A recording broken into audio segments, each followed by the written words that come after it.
자, 오늘 말씀을 봉독하겠습니다. 창세기 11장 1절에서 9절입니다.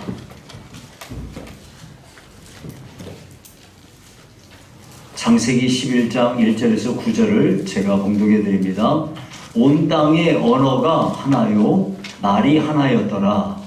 이에 그들이 동방으로 옮기다가 신할 평지를 만나 거기 거류하며 서로 말하되 자 벽돌을 만들어 견고히 굽자 하고, 이에 벽돌로 돌을 대신하여 하며 역청으로 진흙을 대신하고, 또 말하되 자 성읍과 탑을 건설하여 그 탑 꼭대기를 하늘에 닿게 하자 하여 우리 이름을 내고 온 지면에 흩어짐을 면하자 하였더니, 여호와께서 사람들이 건설하는 그 성읍과 탑을 보려고 내려오셨더라. 여호와께서 이르시되 이 무리가 한 족속이요 언어도 하나이므로 이같이 시작하였으니 이후로는 그 하고자 하는 일을 막을 수 없으리로다. 자 우리가 내려가서 거기서 그들의 언어를 혼잡하게 하여 그들이 서로 알아듣지 못하게 하자 하시고, 여호와께서 거기서 그들을 온 지면에 흩으셨으므로 그들이 그 도시를 건설하기를 그쳤더라. 그러므로 그 이름을 바벨이라 하니 이는 여호와께서 거기서 온 땅의 언어를 혼잡하게 하셨음이니라. 여호와께서 거기서 그들을 온 지면에 흩으셨더라. 아멘. 자, 오늘은 바벨탑이라는 제목으로 말씀을 상고하겠습니다. 바벨탑이 어떻게 생겼을까요? 그래서 이제 살펴보니까 바벨탑과 비슷한 유형의 탑으로 추정되는 탑들이 메소포타미아, 그러니까 바벨론이죠. 메소포타미아 지역에서 약 20여 개가 발견이 되었습니다. 이 탑들을 보고 지구라트라고 하는 건데, 거기 좀 보여주시겠습니까? 그 지구라트, 저런 모양이라는 거예요. 이런 형태의 것들이 저렇게 태어로 이렇게 남겨져 있다는 거예요. 하나만 더. 예. 저런 식으로 되어져 있다는 거예요. 예. 그러니까 이 지구라트라고 하는 이것의 말 자체가 하늘의 언덕이라는 뜻이래요. 하늘의 언덕. 예. 그러니까 오늘 본문 4절에 보면 바벨탑을 쌓는 사람들이 그 탑 꼭대기를 하늘에 닿게 하여 라고 표현하고 있는데, 이런 의미에서 보면은 이 바벨탑하고 이 지구라트하고 유사한 의미로 쌓여졌구나 하는 것을 알 수가 있습니다. 그리고 그 고대 바벨론의 한 서판에서 뭐라고 발굴이 되었냐면 이러한 의미의 글이 쓰여 있었는데요. 예, 거기에 지구라트의 건설로 하늘의 모든 신들이 분노하였다. 이건 성경이 아니고 그 점토에 써진 거를 번역했던 이런 뜻이라는 거예요. 그래서 어느 날 밤 한 신이 내려와 이들의 작업을 방해하였다. 결국 이 건설 작업은 중단되었고 인간들은 서로 다른 언어를 가진 채 흩어졌다 라고 쓰여져 있다는 것이죠. 이렇게 볼 때 지구라트는 아마도 바벨탑을 본떠서 만든 구조물이 아닐까 이렇게 추측할 수가 있게 되는 거죠. 또한 이 지구라트는 햇볕에 말린 그래가지고 만든 인공으로 만든 벽돌로 만든 것이었는데, 이게 마치 거대한 산처럼 이렇게 쌓아져 있다는 거예요. 어떤 거는요, 어떤 사람의 추정에 따르면 이게 높이가요, 98m인가 된다 그래요. 어떤 거는 그게 다 그대로 있는 게 아니고 다 부서진 거잖아요. 그러니까 그 추정치로 볼 때 이렇게 될까 하고 추정을 하는데, 여러분 100m면은 아파트가 한 층이 3m거든요. 그러면 3m씩 치면 33층 높이가 되는 건데 엄청 높은 거죠. 예. 그런데 이 바벨론 폐허에서 발견된 그 지구라트 중에 큰 지구라트 어떤 거는요, 학자들은 혹시 이게 그때 바벨탑 아닐까 이렇게 추측을 하기도 한데요. 근데 이거는 그 밑바닥 길이가, 이 길이를 쫙 이렇게 둘레를 길이를 재니까 122m고 높이가 46.7m 된대요. 46.7m면은 아파트 아파트로 따지면 15층 높이 되는 거거든요. 예, 요 정도 되는 건데 이 지구라트가 이걸 7층으로 쌓았는데 그 맨 꼭대기에는 그 도시의 수호신 이 모형이 거기에 있고요. 하늘 숭배를 목적으로 하는 그런 제단이었다 하는 것이에요. 그러니까 이 바벨탑은 이러한 지구라트하고 흡사한 모양을 가졌겠구나라고 우리가 추측할 수 있겠습니다. 그럼 오늘은 이 바벨탑을 인간이 쌓았는데요.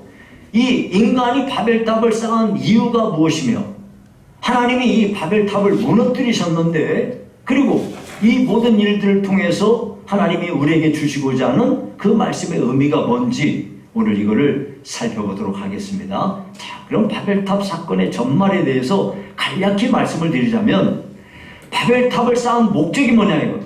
예. 이게 여기에 지금 여기 우리가 읽은 본문에 보니까 거기 본문에 첫째 뭐냐면 탑 꼭대기를 하늘에 닿게 하자는 거예요. 신할 평지에 이르는 사람들이요 그곳에 성읍하고 탑을 건설했어요. 근데 이 탑의 이름이 바벨탑인데 그들은 대체 왜 이 탑을 이렇게 쌓으려고 한 것일까요? 바벨탑을 쌓는 사람들은요 그 탑 꼭대기를 하늘에 닿게 하고자 했다는 거예요. 이게 무슨 이야기예요? 하나님처럼 되고 싶은 거예요. 사람이. 여러분 인간이 하나님처럼 높아지고자 하는 거 이거 얼마나 큰 교만일까요? 여러분 우리가 꼭 기억해야 될 게 있어요. 우리가 이 세상에서 목숨이 붙어있는 한 잊지 말아야 될 거 있어요. 우리는 죽을 때까지 하나님 믿을 거 아니에요. 예수님 믿을 거잖아요. 그러면 우리가 예수님을 안 믿을 거면 말 안 해요. 근데 믿을 거면은 우리가 잊어먹으면 안 되는 게 있어요. 우리가 믿는 하나님은 창조주 하나님이시고요. 우리는 그분의 손에 의해서 지어진 피조물이라는 거예요. 그러니까 창조주와 피조물은요 엄격히 구분이 되는 거예요. 이 구분을 명확하게 하기 위해서 하나님께서 에덴 동산에 한 중앙에 선과 악을 알게 하는 나무를 두셨어요. 그럼 뭐라고 그러셨어요? 동산 안에 있는 모든 나무의 실과는 네가 임의대로 네가 마음대로 따먹어도 좋아. 하지만 동산 중앙에 있는 저 선과 악을 알게 하는 나무의 실과는 결코 따먹으면 안 돼. 이거 따먹으면 넌 반드시 죽는 거야. 이렇게 말한 거예요. 이게 뭡니까? 하나님은 창조주이시고 인간은 피조물이라는 이 명백한 이 선을 이거 넘으면 너 레드라인이야. 여기 이것까지 넘어가면 넌 끝나는 거야. 하고 마지막 선을 그어준 것이 선악과인 거예요. 그러니까 여러분 이걸 하면 안 되는 건데 사람이 그걸 해버렸잖아요. 그래갖고 죄가 들어오지 않았습니까? 이 죄로 인해서 온 세상에 죄가 퍼져버리고 마침내 죄가 관행하여 노아의 홍수 사건 심판을 받지 않습니까? 노아의 홍수 사건으로 이 많은 사람들이 이 죄값을 치를 수밖에 없는 상황이 되었던 거죠. 그럼에도 불구하고 인간은 또다시 피조물이면서 자기가 또 하나님처럼 되겠다고 그런 뜻을 가지고 허황된 탑을 쌓고 있으니 이것이 하나님 앞에 큰 죄가 아니고 무엇이겠어요? 이 탑이 자기를 지켜주기를 하겠어요? 이 탑이 자기를 높여주기를 하겠어요? 아무것도 아닌데 이 허황된 탑을 이렇게 쌓으면서 그러면서 자기들이 마치 위대한 존재가 되는 것처럼 그렇게 우상 앞에 헛된 망상을 빠져가지고 바벨탑을 쌓았던 거죠. 그게 첫 번째예요. 이 탑 꼭대기를 하늘에 닿게 하자. 이 인간의 교만을 보여준 거고요. 두 번째가요. 우리 이름을 내자는 거예요. 바벨탑을 쌓는 사람들은요. 우리의 이름을 내고 라고 하면서 자기들의 이름을 후대에 남기겠다고 했어요. 그래서 여러분 이런 말이 있잖아요. 호랑이는 가죽을 남기고 사람은 이름을 남긴다. 자기 이름 남기려고 사람들이 참 애를 씁니다. 이 죄의 본성은요 어떻게든 자기를 드러내려 하는 거죠. 이것은 가인이 자기 아들의 이름을 나타내기 위해서 성에다가 이름을 붙인 거랑 똑같아요.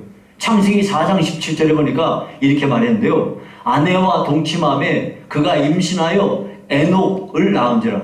여기 에녹은 300년간 하나님과 동행한 에녹이 아니고 동명이인이에요. 예, 에녹을 낳은지라 가인이 성을 쌓고 그의 아들의 이름으로 성을 이름하여 에녹이라 했다. 에녹성이라 했다는 거죠. 그런데 여러분, 홍수로 인해서 약한 자들이 싹 멸망하지 않았습니까? 그래서 경건한 노아와 그의 세 아들, 그의 3명의 자부들 이렇게 해서 8명만 남았잖아요. 근데 대체 누가 왜 이렇게 이런 하나님을 대적하는 이렇게 교만하게 행해서 바벨탑을 쌓았단 말인가요? 여러분, 이거는요, 우리가 생각할 때는 다 악한 자들은 전부 이 방주 바깥에 다 죽고 이제 정말 선하고 좋은 사람들만 방주 속에 들어갔다고 생각하는데요. 그런 것이 아니고요. 우리가 이전 시간에도 봤지만 하나님 앞에 그렇게 의롭고 완전한 사람이라고 칭찬받았던, 하나님과 동행하는 사람이라고 칭찬받았던 노아도 뭘 해요? 그 사람도 역시 죄인인 거예요. 예. 죄성을 다 가지고 있는 거예요. 이것은요, 인간의 본성 속에 깊이 뿌리박고 있는 인간의 죄성을 잘 보여주고 있는 것입니다. 그러니까요, 자, 아담에게 가인과 아벨이 있지 않습니까? 그럼 아벨은 좋은 사람이고 가인은 나쁜 사람이어서 가인이 이렇게 자기 동생을 죽였어요. 그러면 그 가인의 후손들은 전부 악한 자들이고 아벨의 후손은 다 좋은 사람이냐? 혈통 가지고 얘기할 수 있는 게 아니에요. 혈통 가지고 얘기하는 게 아니고, 예, 분명히 하나님 앞에 의인으로 인정받는 것은 하나님이 은혜를 베풀어줘서 비록 죄인이지만 하나님의 은혜를 힘입어 그 사람이 하나님 앞에 의인으로 취급을 받는 것이지, 이게 의인이 돼버리는 게 아니라고. 우리들도 똑같아요. 우리가 예수님을 믿었잖아요. 그러면 우리가 예수를 믿은 순간부터 내가 의인이 뿅 하고 그 애들 이거 돌리면서 삐리리 해가지고 다 몇 바퀴 돌면은 싹 바뀌어지는 거 있죠? 그렇게 바뀌어지는 게 아니에요. 우리는요, 예수 믿잖아요. 예수 믿으면 하나님께 우리가 구원을 받고 하나님의 자녀가 돼요.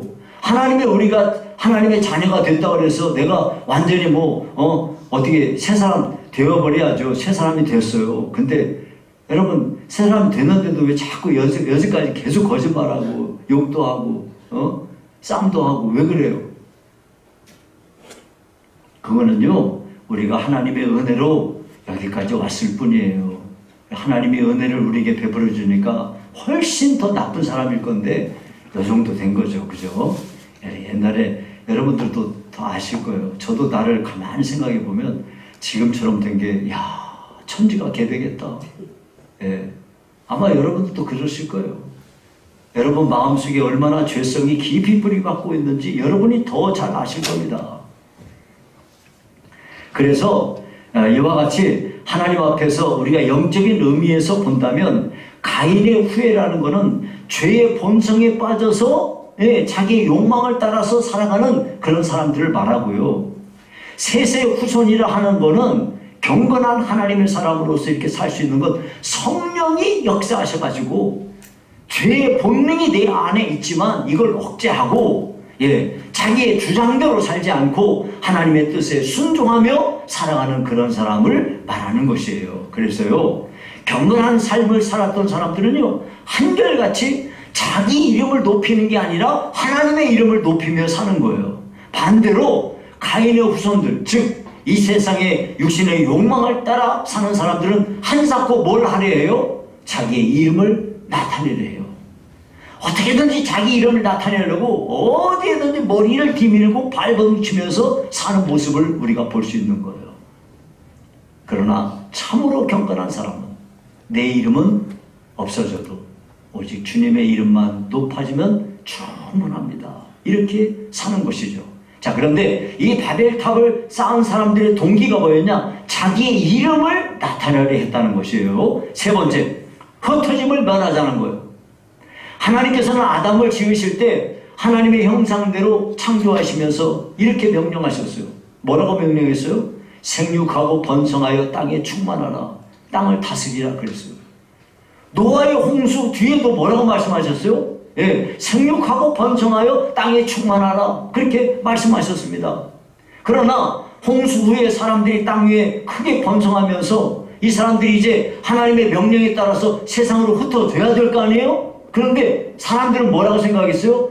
야, 여기다가 도시를 건설하고, 여기서 더 이상 흩어지지 말고 여기서 모아서 살자. 그리고 이것을 하기 위해서 도시 한가운데에다가 높은 탑을 쌓은 거예요. 이게 바로 바벨탑이에요.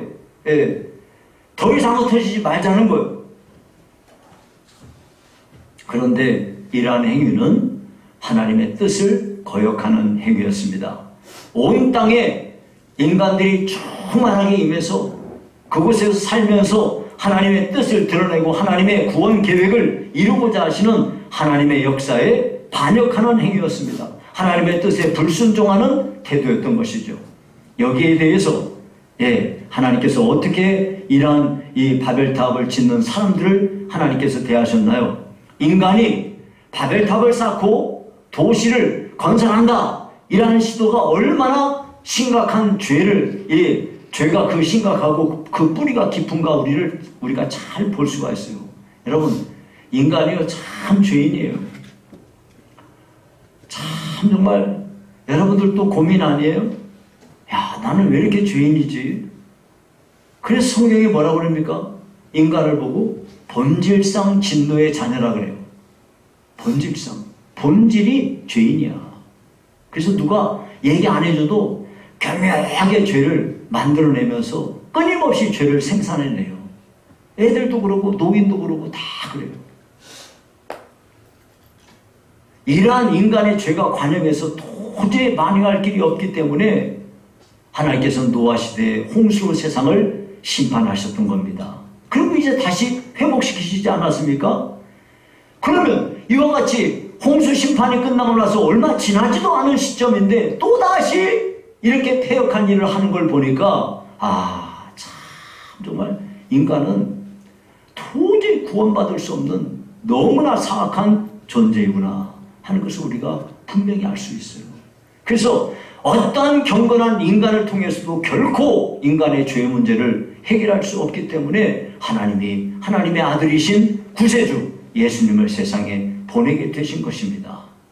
그래서 여러분, 하나님께서는 바벨탑을 쌓고 있는 인간의 상황을 보시기 위해서 세상에 내려오셨어요. 그리고 그걸 보시고 이렇게 말씀하셨어요.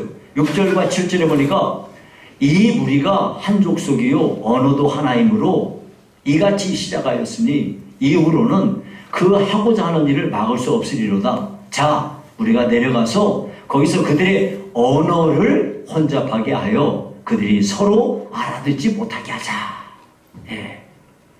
하나님께서는 사람이 이렇게 하나님의 뜻에 반해서 바벨탑을 쌓는 것이 언어가 하나이기 때문에 그렇구나 하고 이 언어를 혼잡하게 해버렸다 이거예요.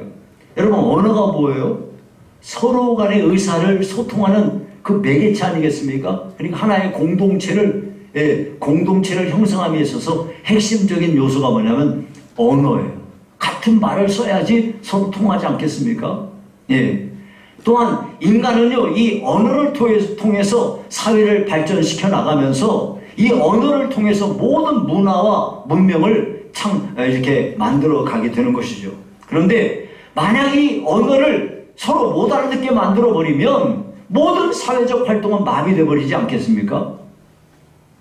이렇게 돼요. 자연스럽게 바벨탑을 쌓는 일은 중단되고 말았고 그 도시를 이렇게 세우려고 했던 건설 계획도 자연스럽게 무산되고 말았던 것이죠.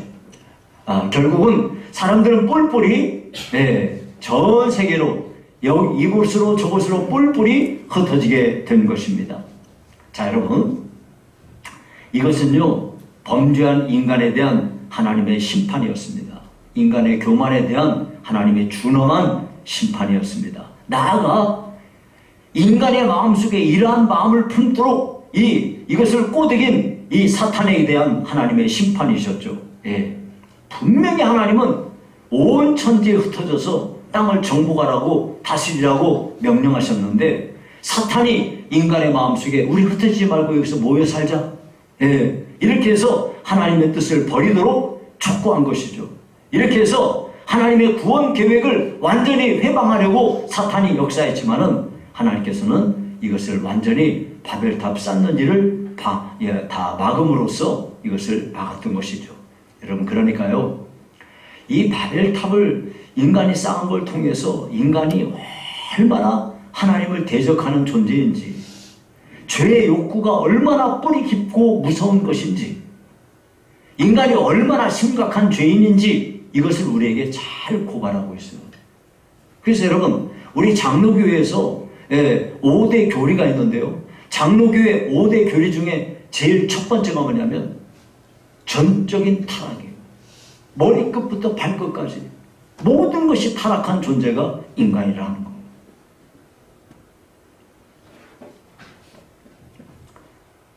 그래서 성경은 의인은 없나니 하나도 없다 라고 선포하고 있는 것입니다. 그러니까 예수 믿는 어떤 사람이 자기가 마치 의인인 채 하는 것은요, 매우 건방진 일이에요. 하나님의 은혜를 주셔서 겨우 요만큼이에요. 이렇게 생각하셔야지, 마치 내가 예수 믿고 요즘에 기도를 많이 하니까, 내가 요즘에 성경을 많이 읽으니까 내가 의인이 돼버린 것처럼 착각해서는 안 돼요. 자, 우리가 이제 두 번째 주제를 살펴볼 텐데요. 그러면 이렇게 하나님께서 바벨탑 짓는 일을 하나님이 막으셨는데, 이것을 통해서 하나님이 무슨 일을 하셨는가?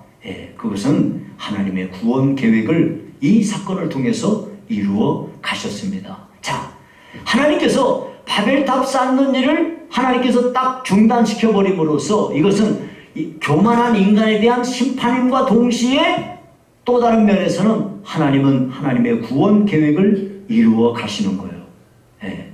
그러니까 인간의 범죄와 인간의 실수를 하나님은 그걸 받으셔서 이것을 하나님의 구원 계획을 이루어가는 방편으로 삼아 주신 것이죠. 그러니까 1차적으로는 하나님이 언어를 이렇게 혼잡하게 함으로써 사람들에게 모두 흩어져 버리게 하나님이 하셨는데, 이것은요, 그냥 1차적으로 보자면 바벨탑 못 쌓게 막았어요. 이것이 심판이에요. 그런데 그걸 통해서 결국 사람들은 온 천지로 흩어졌어요. 이것이 하나님의 뜻이 아니겠습니까? 그래서 하나님은 결국 이것을 통해서 하나님의 구원 계획을 이루어 가시는 거예요. 여러분이 성경을 자세히 잘 보시면 오늘 우리가 읽은 창세기 11장 1절부터 9절까지 바벨탑 사건이 딱 끝나고 난 뒤에 그 다음에 바로 10절에 무슨 이야기가 나오냐면 셈의 족보에 대해서 나와요. 셈의 족보. 셈의 족보가 뭐냐? 셈 후손에서 하나님께서 메시아를 나게 하시거든요. 왜 갑자기 바벨탑 사건 나오다가 갑자기 셈의 후손의 이야기를 하고 있느냐? 이러한 죄인된 인간들에게 대하여 하나님은 이러이러한 구원 계획을 지금 진행하고 계시다는 것을 우리에게 보여주는 것이에요. 하나님은 흩어진 사람들을 이제 구원하시기 위해서 이 셈의 후손으로부터 아브라함이 나오고, 아브라함의 후손에서 다윗이 나오고, 다윗의 후손에서 예수 그리스도가 나오게 하시는 거예요. 그러니까 결국은요, 하나님은 이와 같이 사람에게 대하여 징계하시고 사람을 심판하시는 그 일조차도 하나님은 하나님의 구원을 위하여 일하고 계시는 것을 보여주는 것입니다. 자, 우리는요, 이 바벨탑 사건, 우리 하나님께서 사람들에게 언어를 혼잡하게 하신 사건을 통해서 이 세상에 진짜 하나님이, 창조주 하나님이 살아계시구나, 그분이 역사를 주관하고 계시는구나, 그분이 우리 인간들을 그분이 우리 인간의 구원을 위해서 절대 쉬지 않고 계시는구나, 이것을 우리가 분명하게 알 수가 있습니다. 그러므로 우리는 하나님의 구원의 역사가 절대로 이것이 변개되거나 쉬지 않는다는 것을 꼭 기억하셔야 돼요. 아무리 인간들의 범죄로 인해서 세상에 전쟁이 나고 기근이 벌어지고 질병이 나오고 천재지변이 일어나고 지구 환경이 파괴가 일어나고 온갖 무질서가 벌어지고 이런 일들이 다 일어난다 할지라도 하나님의 구원 계획은 절대 변개되거나 멎어지거나 이런 일이 없어요. 그러니까 하나님이 예수 믿은 나를 구원하신 이것은요, 변하는 게 아니에요. 하나님께서 예수 믿은 나를 구원하시는 일은 나는 자꾸 변해요. 어느 때는 선한 사람처럼 됐다가 어떤 때는 되게 악한 사람이에요. 이런 이중적인 요소를 다 갖고 있어요, 사람이. 그러면 어떤 때는 하나님이 나를 구원하셨다가 어떤 때는 너 같은 놈은 안 되겠다 그러고 버리고, 이런 게 아니라 이거. 하나님의 구원의 역사는 한 번 구원했으면 끝나는 거예요. 우리는 여기에 대해서 흔들림이 없이 하나님께서 나를 사랑하시고 나를 구원하신다는 것에 대하여 구원의 확신을 분명히 가지고 어떠한 환경 속에서도 하나님께 대한 신뢰와 그분을 믿는 믿음이 변화되거나 하나님께 대한 원망을 하거나 이런 일이 없어야 되겠습니다. 다 같은 정말 악한 죄인을 구원하신 하나님의 은혜에 감사하며 사시는 저와 여러분이 되기를 바랍니다. 예, 이제 마지막으로요. 바벨탑 사건은 하나님이 우리에게 뭘 말씀하시느냐? 하나님이요, 이 바벨탑 사건에서 사람들에게 언어를 혼잡하게 함으로써 우리 인간이 살아가는 삶에 창대한 문화를 형성할 수 있는 기회를 주셨어요. 여러분, 사람이요, 한 곳에만 딱 모여 있잖아요. 예. 그러면요, 그 하나의 한 민족에만 딱 모여서 이렇게 있으면요, 그 모인 거기에서 언어가 같고 그 지역이 따로 딱 되어 있잖아요. 그러면요, 그 사람들만 갖고 있는 독특한 문화가 있어요. 예. 예를 들어 보세요. 일본이요. 일본 사람들은 일본 사람들의 고유한 그 사람들만 갖고 있는 민족성이 있어요. 얼굴로 따지면 일본 사람이나 한국 사람이나 중국 사람이나 비슷비슷해요. 저기 서구에 있는 사람들은 구분을 잘 못해요. 예. 근데 한국 사람들은 어때요? 한국 사람들 나름대로의 우리들이 하나의 언어를 써요. 그래서 우리나라만 갖고 있는 독특한 문화가 있어요. 중국 사람들은 어때요? 여러분, 이제 저는 외국에서 조금 지냈으니까요. 일본 사람들이요, 이집트에 와가지고 단체 관광을 왔어요. 그러면 한 예를 들어서 50명, 100명이 줄을 딱 섰어요. 그럼 어때요? 이 사람들은요, 절대 안 떠들어요. 뭐가 어땠냐, 항의용 일주 다 그대로 서 있어요. 자, 반대로 중국 사람이 한 50명 서 있다. 이거 무슨 일이 벌어지냐? 이거는 50명이 모여있으면 거기는 사람이 살 곳이 못 돼요. 어떻게 시끄러운지. 한 5명만 모여도 그 사람들은 아무 일이 아무도, 중국 분들께서는 너무 시끄러워가지고 정신을 차릴 수가 없어요. 한국 사람들은 어떠냐? 한 중간쯤 되는 거야, 이제.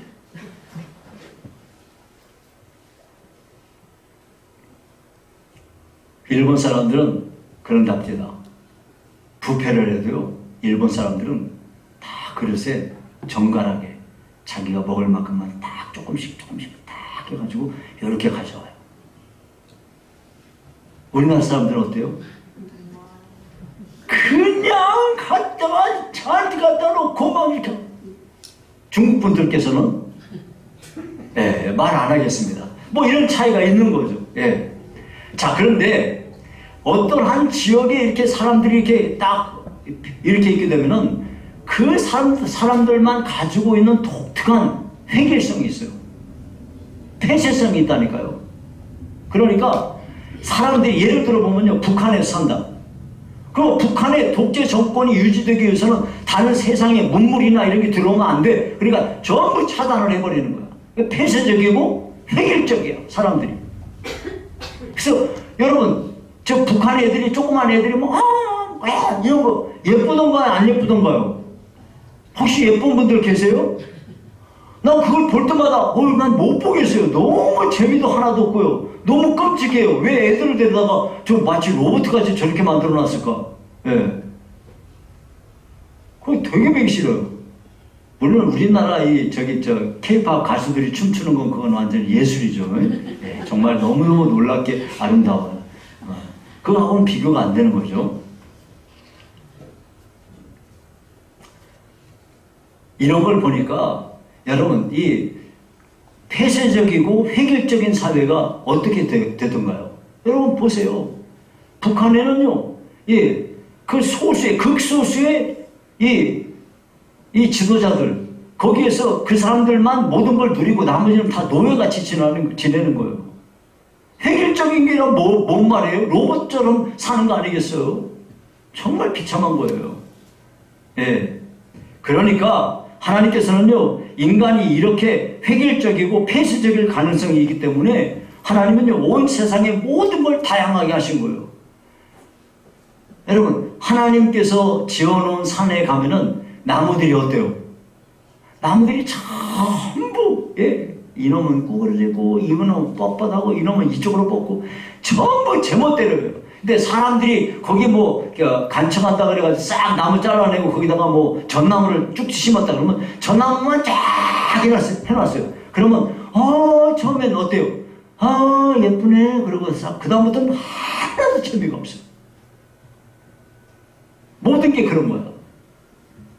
여러분, 애들이 지하철 같은 데서 딱 나오면 옛날에 어떤 아저씨나 아주머니가 딱 거기 앉아가지고 장난감 팔잖아요. 장난감에 막 돌다가 갑자기 한 바퀴 삥 돌고 또 삥 돌다가 또 한 바퀴 팍 돌고 하면 애들이 나 저거 사줘 그래가지고 산다고. 집에 와서 어때요? 한두 번 해보고 절대 안 해. 왜? 재미없거든요. 재미없어요. 안 하는 거예요. 다 그렇습니다, 여러분. 사람이 획일화된 이런 생각. 예. 모든 것이 폐쇄적인 가운데서 이렇게 벌어지는 거는요, 정말 이런 것은 안 되는 거. 그래서 하나님은 이 세상의 모든 것을 다양하게 펼쳐 놓으셨습니다. 인간들에게 그들의 살고 있는 형편과 처지에 따라서 다양한 문화를 형성하게 하고 다양한 언어와 다양한 사상, 다양한 가치관을 갖게끔 하신 것이에요. 그래서 여러분, 오늘날 우리 그리스도인들은요, 옛날에 우리가 쌓아놓고 있던 개인적인 바벨탑을 다 버린 사람들이에요. 자기만의 아성을 가지고 이렇게 살던 그런 사람들이 이제 나의 아성을 벗어버리고 다른 사람들을 인정해주고 다른 사람들의 그들의 사상과 그들의 성품과 그들의 형편과 그런 처지를 이해하고 공감하는 그런 사람들이 예수님을 믿는 사람들인 거예요. 그래서요, 하나님께서는 이런 걸 통해서 많은 영혼을 구원하려 하신 겁니다. 여러분, 그래서 바울 사도가 복음을 전하기 위해서 자기는 다양한 사람이 되겠다고 하지 않습니까? 고린도전서 9장에 보면 이렇게 말해요. 나는 유대인들에게는 유대인같이 되고 율법 아래에 있는 사람들에게는 율법 아래에 있는 사람처럼 되고 또 율법 없는 사람에게는 나 율법 없는 사람같이 되고 약한 자들에게는 내가 약한 자가 되어서 아무쪼록 몇 사람이라도 나는 구원하고자 한다 그랬어요. 즉 복음을 전하기 위해서 나는 다른 사람들을 이해하고 다른 사람들을 공감하며 다른 사람들 그들의 형편을 감싸주는 그런 사람이 되겠다 하는 거예요. 이와 같이 여러분, 우리는요, 예수를 믿으면 우리가요, 우리 나만 가지고 있는 폐쇄성, 나만 가지고 있는 획일성, 이걸 버리셔야 돼요. 예수 믿으면요, 사람이 큰 사람으로 성장해 가야 됩니다. 큰 사람으로 성장해 간다는 게 무슨 이야기예요? 다른 사람, 나하고 생각이 다른 사람을 이렇게 넓은 마음으로 받아줄 수 있어야 그 사람하고 관계가 형성이 되는 거예요. 네. 어떤 사람은 이게 너무 힘들어요. 그런데 그런 사람은요, 폐쇄적인 사람이에요. 이런 사람은 결코 하나님의 뜻에 온전하게 서는 것이 아닙니다. 그래서 여러분, 우리는 예수 믿는 사람은 반드시 우리가 가져야 될 성품이 있어요. 그게 뭐냐? 다른 사람을 이해하고 공감하는 능력이에요. 다른 사람들의 마음에 공감해 줄 수 있는 거. 어떤 사람은 이게 너무나 안 돼. 저 사람은 나하고 안 맞네? 그러면 딱 끝이야. 그걸로 끝이야. 근데 저는요, 우리 친구 목사님들 중에 저하고 정치적인 색채가 완전히 정반대인 친구도 있어. 무지무지 친해요. 정치적인 거 그 사람하고 나하고 다른 거지 뭐가 나하고 다른 거야. 아무 문제 없어요. 근데 어떤 사람은 자기하고 정치 문제가 같으면 그 사람은 원수야. 원수.